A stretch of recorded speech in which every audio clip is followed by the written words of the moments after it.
ఈరోజు మనం పెద్ద పెద్ద ఫ్యాక్టరీస్, ఐటీ కంపెనీస్ చూస్తున్నాం కదా, కానీ దాదాపు 4 నుండి 5,000 సంవత్సరాల క్రితం మన దక్షిణ భారతదేశంలో ఒక పెద్ద స్టోన్ టూల్ ప్రొడక్షన్ సెంటర్ ఉండేది. అవును, ఇది కర్ణాటకలోని సంగనకల్లు. అదే టైంలో ఉత్తర భారతదేశంలో సింధు నాగరికత డెవలప్మెంట్ అవుతుంటే ఇక్కడ సంగనకల్లులో మన పూర్వీకులు స్టోన్ టూల్స్ తయారు చేస్తూ తమ టెక్నాలజీని మరింత అడ్వాన్స్ చేస్తున్నారు. వేటాడే మనిషి రైతుగా ఎలా మారాడు, పర్మనెంట్ సెటిల్మెంట్ ఎలా మొదలైంది అనే ప్రశ్నలకు సమాధానం చెప్పే ప్రదేశమే సంగం. బళ్ళారి నగరానికి కేవలం 7 కిలోమీటర్ల దూరంలో ఉన్న ఈ అంతేకాదు కొన్ని పురాతన లేయర్స్ ఏకంగా 11,000 సంవత్సరాల క్రితం నాటివని కూడా పరిశోధనలు చెప్తున్నాయి. సంగనకల్లును ఎందుకు అంత స్పెషల్గా చెప్తారో తెలుసా? ఎందుకంటే ఇక్కడ లక్షల సంఖ్యలో స్టోన్ యాక్సెస్, ఉలులు, బాణాలు, సుత్తులు బయటపడ్డాయి. గట్టి డాలరైట్ రాక్తో ఈ టూల్స్ తయారు చేసేవారు. సో డాలరైట్ ఈ స్టోన్లో minerals like iron, magnesium and కాల్షియంతో ఈ రాక్ అనేది ఫార్మ్ అయి ఉంది. సో ఇది చాలా స్ట్రాంగ్గా ఉంటుంది. అంతేకాదు ధాన్యాలను నూరడానికి ఉపయోగించే గ్రైండింగ్ స్టోన్స్ కూడా ఇక్కడే తయారయ్యేవి. పరిశోధకుల ఎస్టిమేషన్ ప్రకారం ఈ పనిముట్లు చుట్టుపక్కల ప్రాంతాలకు సప్లై అయ్యి ఉండవచ్చు. ఇక్కడ ప్రజలు కేవలం హంటింగ్ మీదనే ఆధారపడలేదు, నెమ్మదిగా ఫార్మింగ్ కూడా ప్రారంభించారు. ముఖ్యంగా సజ్జలు, రాగులు, ఉలవలు, పెసలు ఇలాంటి మిల్లెట్స్ పండించేవారు. మొదట చేత్తో మట్టి పాత్రలు తయారు చేసేవారు. తరువాత పాటరీ వీల్ను ఉపయోగించి మరింత అందమైన పాటరీ తయారు చేయటం నేర్చుకున్నారు.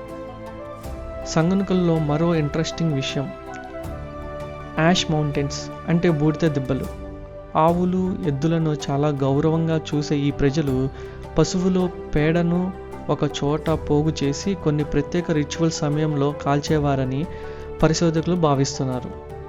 అలా వందల ఏళ్ల పాటు పేరుకుపోయిన బూడిద ఈరోజు పెద్ద పెద్ద యాష్ మౌంటైన్స్గా కనిపిస్తుంది. ఇంకా ఇంట్రెస్టింగ్ ఫ్యాక్ట్ ఏంటంటే సంగనకల్లు ప్రజలు భూమినే కాదు ఆకాశాన్ని కూడా గమనించేవారు. సూర్యుడు, నక్షత్రాలు మూమెంట్స్ చూసి వర్షాలు ఎప్పుడు వస్తాయి, పంటలు ఎప్పుడు వేయాలో ప్రిడిక్ట్ చేసి ఉండవచ్చని కొందరు పరిశోధకులు భావిస్తున్నారు. అలాగే ఇక్కడ ఉన్న మ్యూజికల్ రాక్స్ చాలా యూనిక్. కొన్ని రాళ్లను మరో రాయితో, వీటిని సంగీతం కోసం లేదా ఇతర అవసరాల కోసం ఉపయోగించి ఉండవచ్చని. రాక్ ఆర్ట్లో ఎద్దులు, పక్షులు, వేట దృశ్యాలు, నృత్యాలు కనిపిస్తాయి. వాటిలో లైఫ్ స్టైల్ ఎలా ఉండేదో మనకు అర్థమవుతుంది.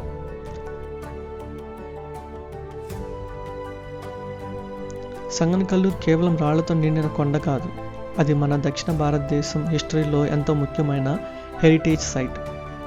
మనిషి వేటగాడి నుండి రైతుగా, అక్కడి నుంచి నాగరిక సమాజం ఎలా ఏర్పడిందో చెప్పే గొప్ప చారిత్రక ప్రదేశం. మీకు అవకాశం దొరికితే బళ్ళారిలో ఉన్న రోబర్ట్ బ్రూస్ సంగనకల్లు ఆర్కియాలజికల్ మ్యూజియం తప్పకుండా విజిట్ చేయండి. నా ప్రాచీన చిత్రాలను మనం చూస్తే అప్పట్లో వాళ్ళు రాళ్లపై ఏం చెక్కారో చాలా ఆసక్తికరంగా ఉంటుంది. ముఖ్యంగా వాటిని 4 రకాలుగా చెప్పుకోవచ్చు. జంతువుల బొమ్మలు. వీటన్నిటిలోకి చాలా స్పెషల్ ఏంటంటే 3 కొమ్ముల ఎద్దు. ఇది చాలా అరుదైన బొమ్మ. అలాగే పెద్ద పెద్ద కొమ్ములు, పైన మూపురం ఉన్న ఆవులు బొమ్మలు బాగా కనిపిస్తాయి. కేవలం పెంపుడు జంతువులే కాకుండా అడవిలో తిరిగే దుంపలు, జింకలు, ఏనుగులు, పులులు, చివరికి నీటి పక్షులు బొమ్మలు కూడా రాళ్లపై చెక్కారు. మనుషుల ఆకారాలు, బాణాలు, విల్లులు, ఈటెలు, రాతి గోడలు, చేతితో పట్టుకున్న వేటగాళ్ళ బొమ్మలు ఉన్నాయి.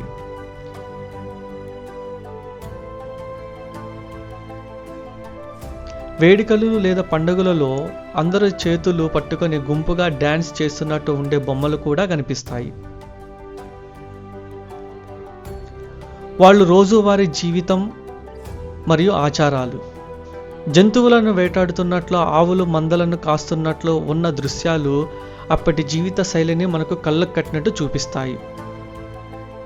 అందరూ కలిసి ఊరేగింపుగా వెళ్తున్న దృశ్యాలు కూడా అక్కడ ఉంటాయి.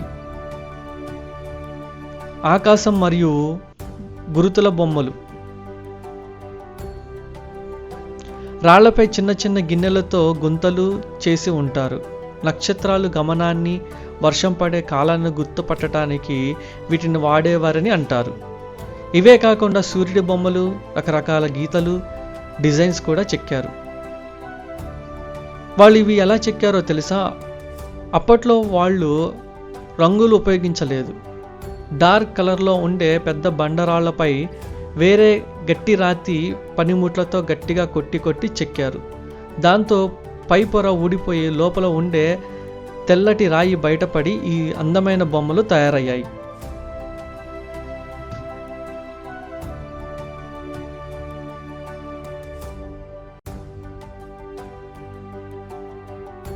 సంగనకల్లు కేవలం రాళ్ళు గుట్టలు కాదు, మన దక్షిణ భారత నాగరికతను పునాది వేసిన పవిత్ర స్థలం.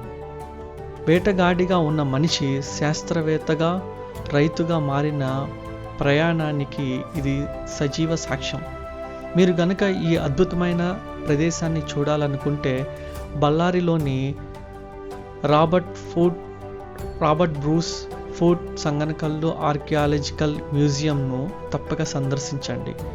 ఈ వీడియో మీకు నచ్చినట్లయితే లైక్ చేయండి, షేర్ చేయండి మరియు మన ప్రాచీన చరిత్ర కోసం ఛానల్ని సబ్స్క్రైబ్ చేసుకోండి. Thank you.